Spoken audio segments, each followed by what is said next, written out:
March আন্তর্জাতিক নারী দিবস। এই আন্তর্জাতিক নারী দিবসে আমরা আরামবাগ সাংগঠনিক জেলা তৃণমূল কংগ্রেস আজকে আমরা রাস্তায় নেমেছি। আজকে আমাদের প্রথমে দিদিকে ধন্যবাদ জানাচ্ছি। দিদিকে ধন্যবাদ জানাচ্ছি সামনে যে লক্ষ্মীর ভাণ্ডার দিদি বাড়িয়েছেন। আমাদের আরামবাগ সাংগঠনিক জেলার মেয়েরা আজকে পথে নেমেছে।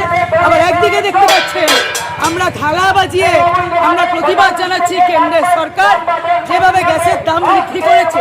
কি করে আমরা মা সন্তানের পাতে খাবার দেব কি করে, আজকে তাই আমরা প্রতিবাদ জানাচ্ছি। শূন্য থালা হাতে নিয়ে থালা বাজিয়ে আমরা প্রতিবাদ জানাচ্ছি আরামবাগ সাংগঠনিক জেলা তৃণমূল মহিলা কংগ্রেস।